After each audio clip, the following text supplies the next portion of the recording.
எல்லாருக்கும் வணக்கம். இந்த நாளிலும் கூட தேவனுடைய சட்ட புத்தகத்திலிருந்து வேதத்திலிருந்து தேவன் வைத்திருக்கிற ஆலோசனையை வாசிப்போம், யோசிப்போம், விசுவாசிப்போம்.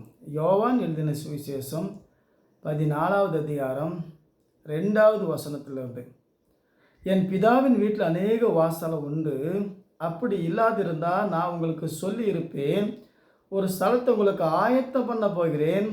நான் போய் உங்களுக்காக ஸ்தலத்தை ஆயத்தம் பண்ணிய பின்பு நான் இருக்கிற இடத்தில் நீங்கள் இருக்கும்படி நான் மறுபடியும் வந்து உங்களை என்னிடத்தில் சேர்த்து கொள்ளுவேன்.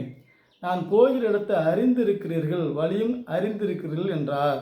தோமா அவரை நோக்கி, ஆண்டவரே, நீ போகிற இடத்தை அறியோமே, வழியை நாங்கள் எப்படி அறிவோம் என்றான். அதற்கு இயேசு, நானே வழியும் சத்தியமும் ஜீவனுமாக இருக்கிறேன், என்னை அல்லாமல் ஒருவனும் பிதாவிடத்துக்கு வரான். இன்றைக்கி இந்த பூமியில் வாழ்கிற 800 கோடி மக்களுக்கும் மாற்று உலகம். எப்படி பழைய வீட்டை விட்டுட்டு புதிய வீட்டுக்கு குடி போகிறோமோ, அதே போல் பழைய உலகத்தை விட்டுட்டு புதிய உலகத்துக்கு, நாடு விட்டு நாடு போகிறோம். அதே போல் கிரகத்தை விட்டு கிரகம் போகிறோம். அப்படி இல்லாதிருந்தால் நான் உங்களுக்கு சொல்லி இருப்பேன். இயேசு போய் சொல்லுவாரா?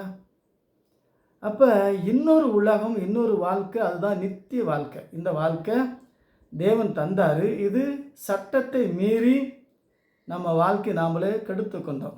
ஆதாம் மூலமாய் மரணம் வந்தது போல கிறிஸ்து மூலமாய் ஜீவன். ஆகவே இயேசு தான் வழி, இயேசு தான் சத்தியம், இயேசு தான் ஜீவன். வேறு வழியில் ஏறணும் கல்லணம் கொள்ளைக்காரனமாக இருக்கிறான்.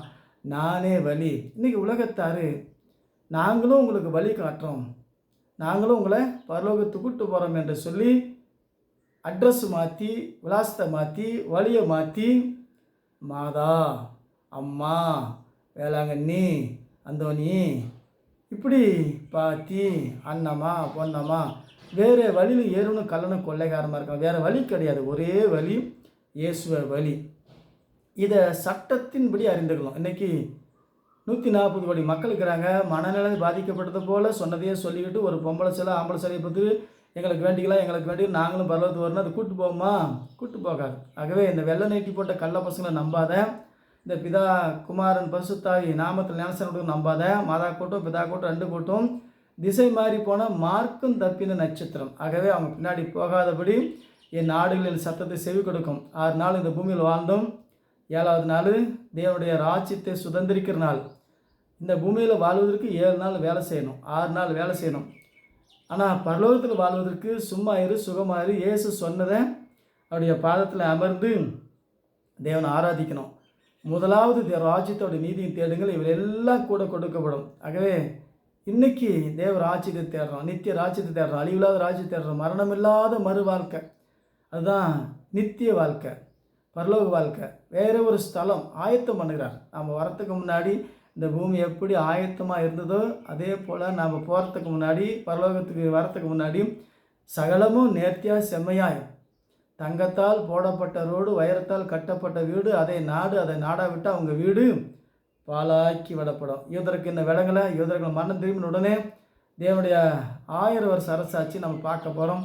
ஆகவே இந்த வேத சட்டத்தை வாசிங்க, யோசிங்க.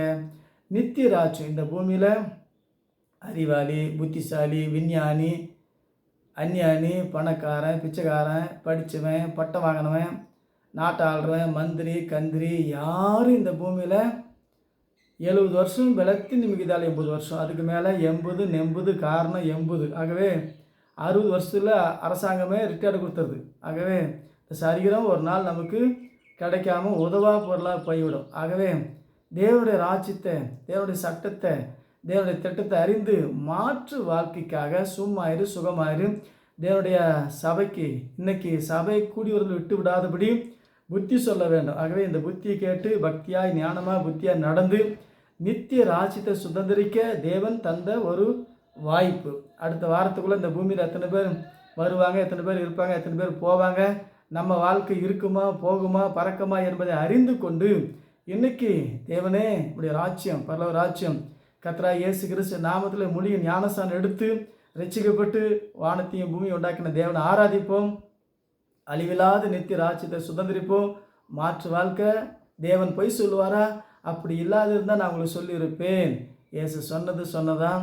ஆகவே சொன்னதை நாம் ஏற்றுக்கொண்டு விசுவாசித்து மறுபடியும் பிறந்து அழிவில்லாத வாழ்க்கை, மரணம் அதுக்கு பின்னாடி இருக்குது, வாழ்க்கையின் தருணம், அதை அறிந்து கொள்வது இந்த தருணம். தருணத்தை தவறவிட்டால் அடிக்கணும், பாதாளத்தில் காரணம்.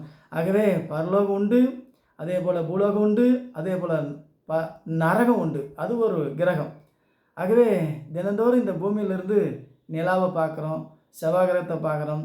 இன்றைக்கி விஞ்ஞானத்தில் வான மண்டலம் பிரபஞ்சம் என்று சொன்னால் கோடி கோடியான உலகத்தை நெட்டில் பார்க்க முடியும். ஆகவே இதெல்லாம் யார் உண்டாக்குனாங்க?